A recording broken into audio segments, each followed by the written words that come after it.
Arms Commission, Dr. Adam Bona, on this very subject. Grateful to you, sir, for joining us on the Channel One newsroom. Recently, you issued a warning about the use of firearms during these festivals. I'm certain that this will be the right time to reiterate that, that warning. Oh, yes. Good evening. We picked intel that this is what was going to happen. IEDs were going to be used, improvised, what do you call it, explosive devices. IEDs were going to be used, and, weapons, some of which are not permissible even to be licensed under our laws in this country, were going to be used. So we saw the need to caution the celebrants, those who are going to take part in the festive celebrations. Festivals have been part of us for centuries, and therefore no one can ban festivals. No one can say there shouldn't be festivals. But of course, we needed to caution the celebrants to be cautious, coming from the backdrop of what happened at the Babu Uloma's Palace when one of the Queen Mothers got shot and she died. You remember there was a festival somewhere in the Bono area.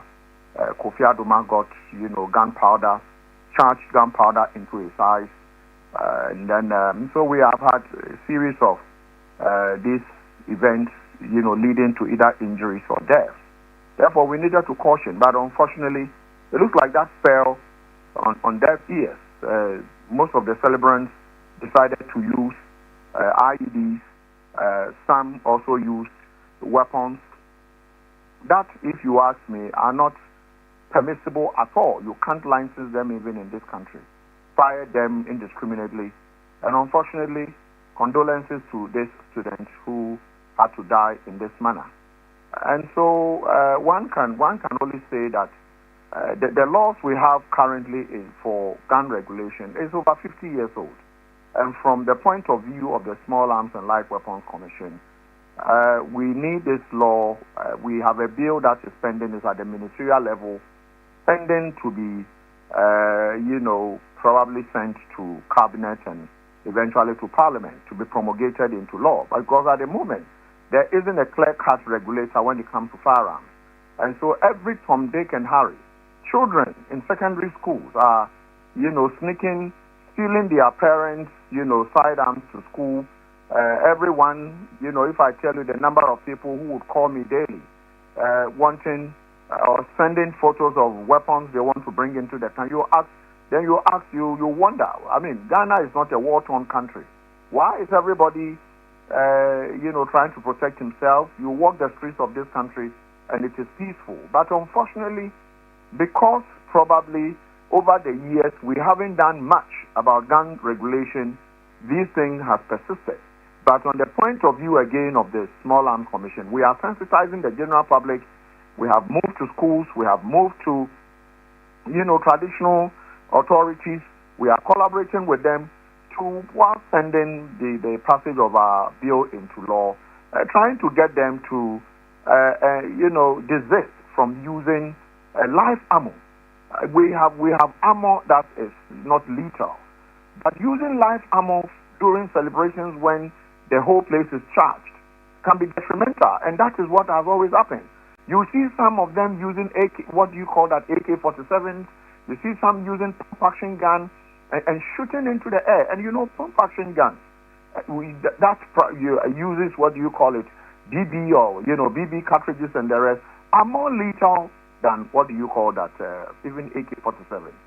But unfortunately, we have not been able to nip this in the bud. I'm sure that this would be dealt with hopefully in the next few months, because once this bill is promulgated, a lot of changes is going to take place within the arms fraternity in this country. But at the moment, until that is done, we can only continue to work with the police, work with the other security agencies, believing that our collaborative, and of course yourself, granting us this audience to speak to the general public about the harmful effect of using live ammo during, festive occasions. It is needless.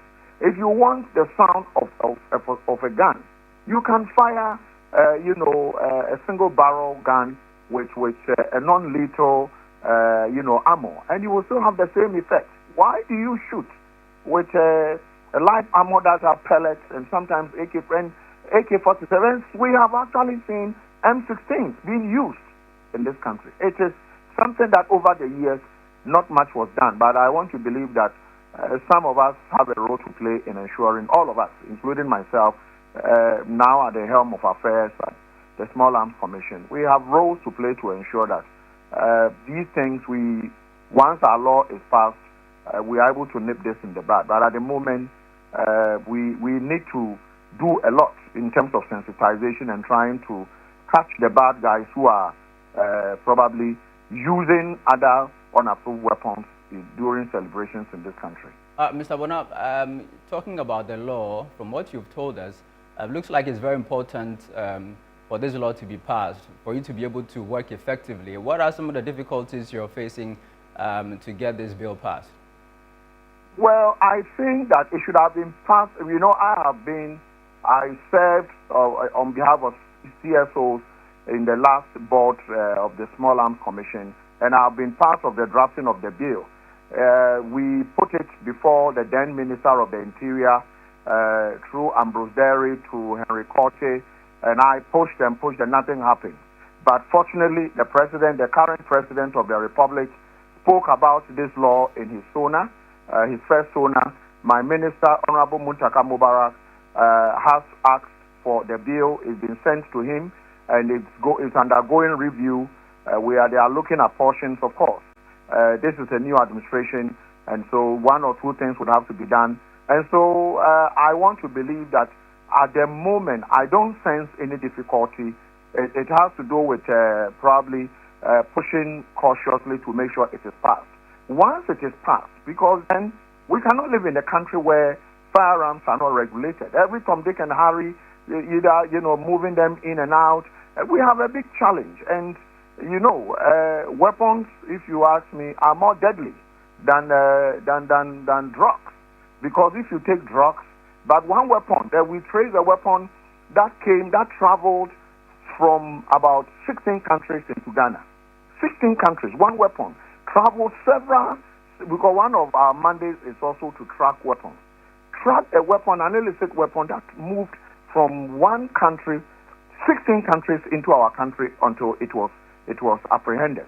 And so it tells you that if we do not work coordinatedly, we are going to have issues. You know what is going on in the Sahel. Okay. So mine is that I wouldn't say there are issues, but we are pushing and we are very optimistic that this law would be passed soon, so that these issues would probably be handled properly. All right, I'm grateful to you, sir. Dr. Adam Bona is the acting Executive Director of the Small Arms Commission. Let's still stay with the consequences.